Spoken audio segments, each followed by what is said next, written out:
Today we are talking about the top reasons that people keep moving to Dallas-Fort Worth. We credit bkvenergy.com with this list. And so let's just get into it. The number one reason that they list for people moving to Dallas is the economic opportunities. They they of course talk about how many Fortune 500 or Fortune 1000 companies are here in Dallas-Fort Worth. Do you know the number?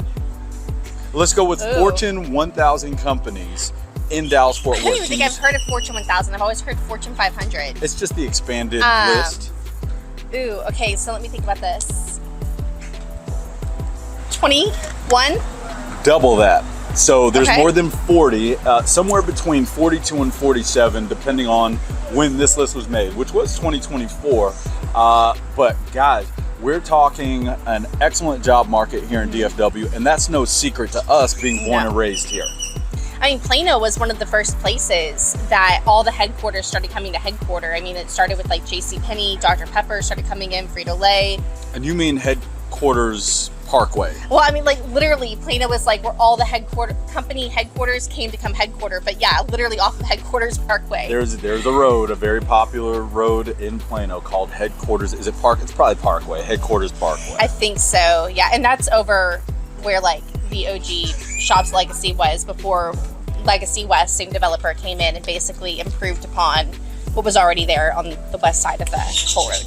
Yeah. Now guys, be sure to stay to the end because we've got 3 tips that you need to employ to make your move easier. We got these tips, so stay to the end. Number 2 on their list, affordable living. Yeah. Okay, so people who've been here forever may disagree with that, but I think it's important to keep in perspective the size of the metro that you're in. Correct. With the cost of living, and that you really can't live in any other metroplex in the United States of this size with this kind of opportunity for this cost of living. Like, it's a good balance. So statistically, DFW is the 4th largest metro in the country, either about to pass Chicago to move into 3rd largest or has already done so. Sadly, I don't know that right now.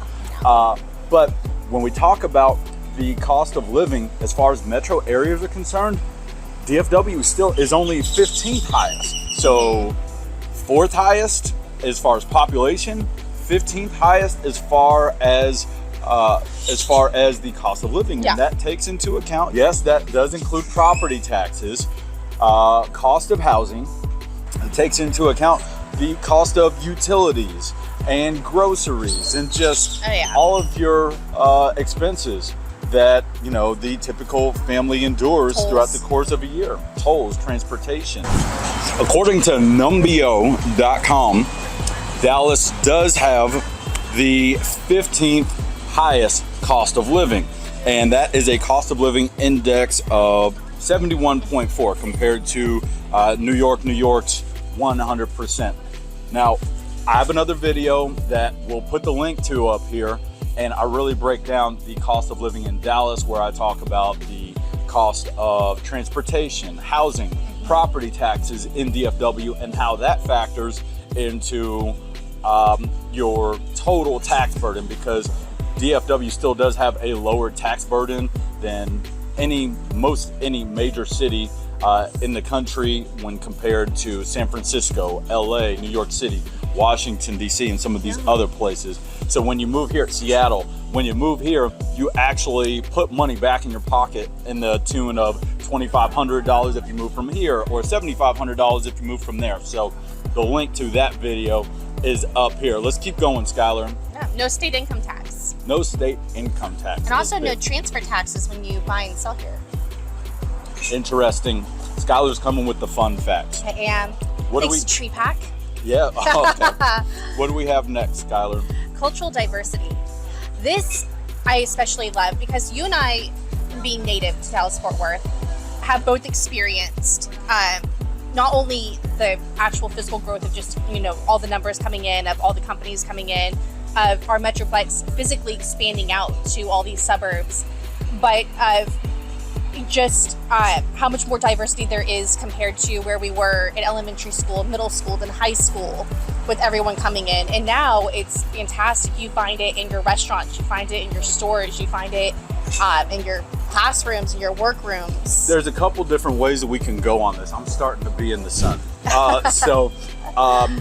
There's a lot of cultural diversity in regards to people's expectations of Dallas before they get here. I get a lot of calls from people like you, which, by the way, Dallas real estate team, if you're looking for representation, click the link in the comment section or the description below. It'll flip you to our website so that you can register to work with Skylar and myself. But people's expectations of Dallas before they get here, they think it's far less diverse than it actually is. And when they get here, they realize that this is a true melting pot to the likes of New York City. Very much. Everyone is represented here in most suburbs. The Grackle's got something to say. Please don't mess on us. But from the calls that I get, people are just like, where is safe for me to move? And I say, most anywhere that you want to. Dallas is so diverse that you can create the lifestyle that you want and no one's gonna bother you.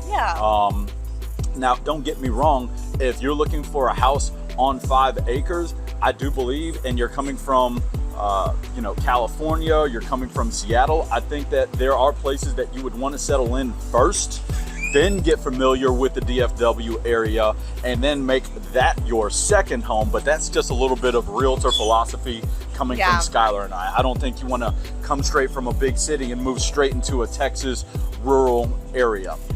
That's fair. Yep. That's very fair. Yeah. So, all right, that's cultural diversity. What else do we have from BKV Energy, Skylar?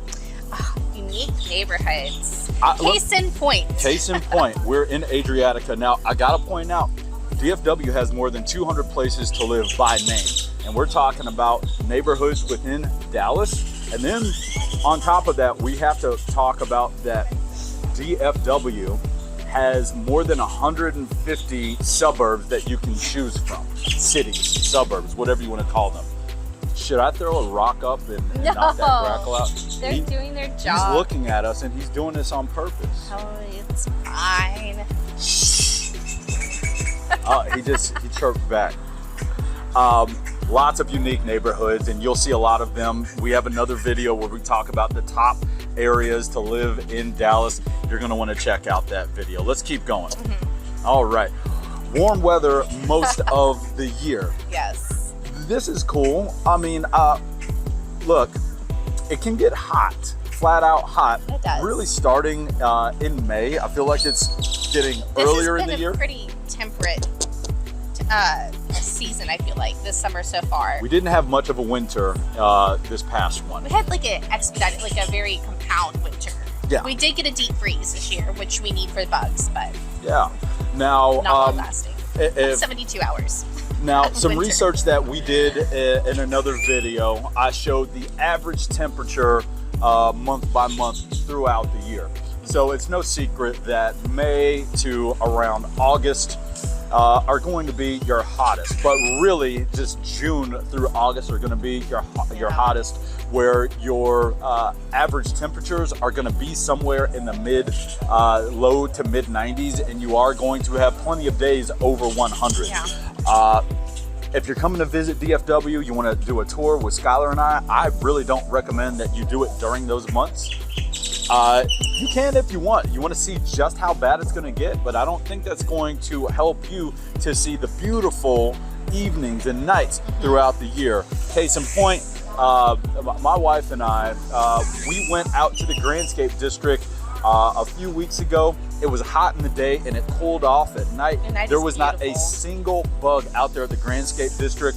We went to Portillo's, grabbed some sandwiches, and we ate outside at the Grandscape District in the Colony for a full evening of it was bliss. It was awesome. And if you got to get to experience some of these things so you can see what the Dallasites really love to do. And a lot of people will just stay inside during the day, and when the sun goes down, they're coming back out to enjoy DFW. Yeah. So just the peak hours. And even then, we We have our lakes, we have our pools, we have our water parks. Those are great family activities that you can do.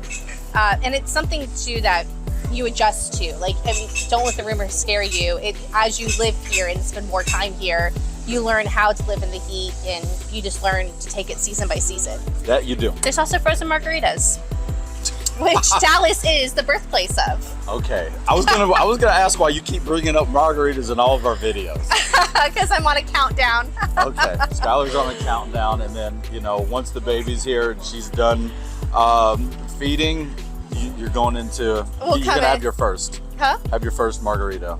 Yeah, I'll have my mother-in-law watch the baby, and then we'll come do a next video at a place of good margaritas and give you a countdown list of where you need to go. Oh, that would be a good one. Yes. All right, number 6 on this list: professional sports. Yes. Look, we got five professional sports teams that a lot of people know of, and then on top of that, we've got a rugby team. We've got a rugby team. We've got a WNBA team. So they're 6 and 7, but there's no shortage of professional sports venues and semi-pro sports venues for you to get out and enjoy year-round. The Big Five, a lot of people know of: FC Dallas, Dallas Stars, Texas Rangers, Dallas Cowboys, Dallas Mavericks, and just lots of fun for you and your family to really be a part of our sports culture here in DFW. We are accepting applications on the bandwagon. Jump right on. All right, 7 on the list: Dallas museums. Yeah. I'm not a big museum guy, but I will shout out the Perot Museum is awesome for adults and kids. The children's exhibits that they have there, sheesh. It's a great one. They have, I think from what I remember, they have great dinosaurs too. Yep. The Dallas Museum of Art is, I mean, that's on, oh my gosh, why can't I think of it? What do you mean? On the map, location? like as far as as just being a very popular, a very big art museum, and it is fantastic. They're rotating exhibits. Sixth Floor Museum is one that I think a lot of you have probably heard of, or you know, it comes up on tourist lists a lot if you're coming to visit DFW or Dallas. Have you heard of Nasher Sculpture Center? I think I have. I haven't. All right, but several museums listed here. There's some talk about the fun ones sprinkled too for kids, especially all throughout like McKinney, Frisco. Good. Yeah, that's awesome. Really cool ones. So to get the littles out of the heat. Sure. Fair Park, they've got their own museums, the African American Museum as well. But guys, Dallas is I don't know if it's known for museums, but we've got wonderful museums here. Not to mention aquariums as well. Dallas Zoo, Fort Worth Zoo. So there's places for you to get out and get your culture on. Number 8, what do you got there? So they have culinary scene. I'm laughing at some of the suggestions that they put up there for local favorites for Tex-Mex. I don't know La Ventana. Should I? Those of you that are from DFW. I think that means window, doesn't it? I should know. As a Texan, I should be really good at Spanish, and I'm embarrassed to not know Spanish. Mi Cocina, very popular. El Phoenix. They're just talking about Tex-Mex, but geez, our barbecue, Hutchins Barbecue, Terry Black's, Pecan Lodge. Dallas has a good barbecue scene, and our barbecue and Tex-Mex, I think, are two things that are very unique to Texas. Like, you can find Tex-Mex or Mexican food like throughout the nation, same with barbecue, but they're not going to be the same barbecue and Tex-Mex that we have here. Nope, I agree. At one point in time, DFW was at the top of the list for number of restaurants per capita in the nation. We're still up there in the top 10. You really can't throw a rock without hitting a good restaurant. I got to champion a lot of the multi-use developments that we have. Again, I talked about Grandscape District, Legacy West Shops at Legacy, the Boardwalk and Plano. The Star. Yes, Texas Live. Gates of Prosper. Yeah, lots of places where they've got multiple options for you. So you go there for an evening, You walk around and you've got a number of restaurants to choose from. Dallas is very good about that. Those of you who have toured with Skylar and I here, you know how we like to send you to these places. That way you have your options. All right, so the multi-use developments are good for that. What do you say we pause and move out of the sun? Yes. Because now I'm full on glossing. I'm starting to get a little toasty. But number 9 on this list, higher education. Now, guys, DFW has no shortage of universities. We can go through and name them for you. UNT and TWU, Texas Women's University in Denton, University of North Texas. You just said that. I just said that. University of Texas at Dallas, at University Arlington. of Texas at Arlington, SMU, TCU, Dallas Baptist University. Yeah. Forgot that one. And not to mention, on top of that, Collin College is a wonderful. Yeah, they're no longer community. Nope. Or they're no longer, community college. They're a ranked college.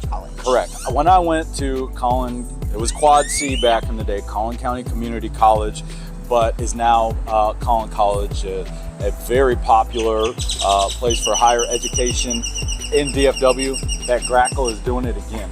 I am. I'm going to get a piece of. It's great for summer school too. If you are trying to graduate early, or your kids are trying to graduate early, to be able to get some courses over with. Very simple, efficient, easy to go ahead and knock out some of those credits. So if we're talking about reasons to move to DFW, then school districts, of course, is a big reason. We are in the middle of an area where there's just something in the water about all the school districts, and they all neighbor each other, from Allen ISD to our east, and then we've got Frisco ISD to our west. We've got Prosper ISD. We've got Plano ISD. We're not even really getting into those that are not touching here. South Lake Carroll, Coppell, Keller. Just a lot of really good school districts in DFW. And it's not just the school districts themselves. The people make up the school district. That's what you're really buying into, and that's what really makes the parents feel comfortable and feel very happy that they did make the move once they get here and get settled in.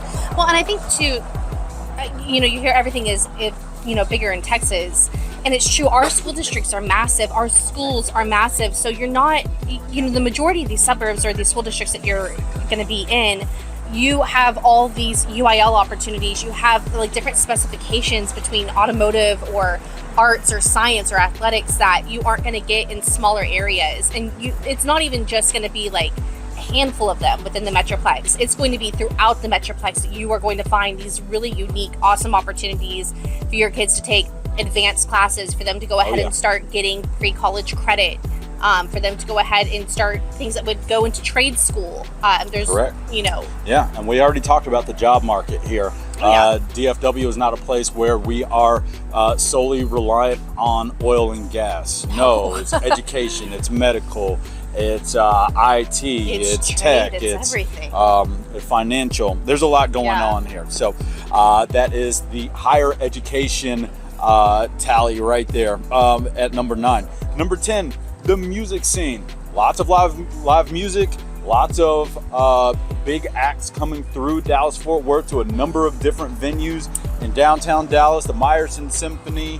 We went and saw Sinbad there.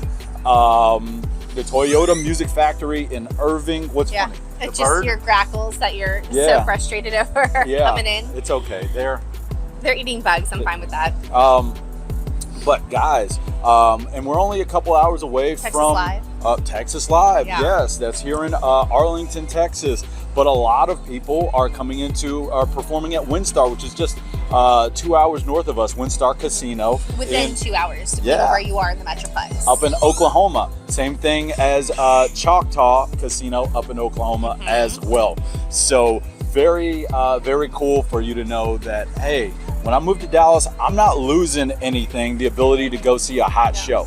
Oh, there's House of Blues. I mean, you even get like smaller venues too, like in Legacy West over at Legacy Hall. Bowling for Soup was just there, or the main singer from that. You can get smaller artists or... Nelly and Snoop Dogg keep going back to the Colony at Lava Cantina for some reason. Oh, yeah, Lava Cantina is That's big. wild to me. That's really wild. I'm like, you're going to the place where I went to high school. That was not even there before. But Lava Cantina is pretty cool. Lava Cantina is awesome. So, all right, last but not least on the list, the outdoors. All right, so you wouldn't think of Dallas as being a great place for the outdoors because it's so flat here. We don't have mountains. We don't have an ocean nearby. But we do have our lakes. And DFW has developers that have crafted awesome places for you to spend your outdoors, be it Arbor Hills Nature Reserve in Plano, Little Elm Beach, there on the eastern shores of Lake Louisville. And that's just a couple to get us started. Irwin Park and McKinney, you have, lots of different parks. Yeah. You have lots of outdoor soccer complexes, which are not going to be just for kids, but you have a lot of adult recreational leagues. You have mountain bike trails. Dallas is a great place actually for triathlon. You find a lot of triathlete groups and teams here that are training throughout. We don't have mountains, but we do have hills, depending on where in the Metroplex you go. And I got to point this out. We have an associate of ours whose daughter graduated from a Highland Park High School, and she is on a beach volleyball scholarship at USC. Okay, now just process what I said. There's not a true beach within 600 miles of DFW. Well, True? Galveston. Isn't that like a 500-mile drive? I don't know how it's 8 hours. Okay, nonetheless, we don't have a true beach in DFW. Not Ocean Beach. Yet we've got people that are people here that are graduating and going to college on scholarships for beach volleyball, which is like mind-blowing to us. So build it and they will come. the developers keep coming and spending money here. They're building it and people are coming. So we are a copycat city, make no mistake about it. We get our influences from the coasts because the people are moving here from the coasts. They're bringing their ideas, they're bringing their tenacity, and it shows up big here in DFW. So that's one thing that you need to know. Now, let's get into our 3 tips for moving into DFW. All right, guys, tip number 1 for moving to Dallas-Fort Worth. You wanna tell the people? So this one we had to put in just based on so many conversations we've had with so many of y'all. Don't focus on Central. So we do not have a business district or a commercial district. You will find equal opportunities throughout the Metroplex, as far as work, as far as school, as far as Art. as far as proximity to hospitals. So it really is everywhere. You don't need to focus on a commute to Dallas or a commute to downtown. If we mention that, it's more just to give you guys some perspective or reference, because downtown Dallas is the popular icon that you think of when you think of Dallas, but that's not the main goal. The amount of times that we are actually going into Dallas proper, once a month, maybe. For a lot of you that move here, you move into Prosper, Salina, Forney, Mansfield. Going into downtown Dallas, you're probably only doing that, a couple times a quarter. Yeah. I mean, you're not doing that more than 10 times a year unless you don't have kids. If you don't have kids, then you might do it a little bit more often. Go to True Lux, one of the top seafood places, one of the top steakhouses in DFW, or maybe to just continue to go see live music at the AAC. You got your major acts that are coming here: Taylor Swift, Ariana Grande, Jay-Z, all these. Grande. It's not Grande. It is Ariana Grande. Sorry. But don't focus on being central. Look for a great place regardless of where it's at in DFW. And the nice thing about it is wherever you move, your hub is going to be pretty easy to access. Everything you're going to need is going to be within 20 to 30 minutes of wherever you settle down. And occasionally you'll make that 45-minute drive to a downtown Dallas or a downtown Fort Worth. Don't make it a part of your major house hunt show. Yeah. If you already have you're relocating here for work and you know where your job is going to be, that's where you can start focusing on, okay, what is this commute going to look like? Or if you're someone that's going to travel a lot for work, proximity to DFW Airport or left field, depending on where you're commonly flying in and out of. So number 2, Skylar, I think you'll agree with this one. Let's not overreact to foundation and sheetrock cracks the first time you see them. When you move here to DFW, you need to know that this part of the country, in North Texas, we have expansive soils, and Mother Nature's just gonna do what she does. We locals are used to them. Yeah. We grew up seeing sheetrock cracks. We grew up knowing about foundation companies, being a part of the DFW culture and the housing market. They just are a thing. But when you come here and you start looking at houses, especially pre-owned homes for the first time, you find that house and it meets everything on your criteria, yet you notice some cracks around the sheetrock, or you have your home inspection and they bring up the fact that the house is a little uneven on this side of the house in comparison to that side of the house.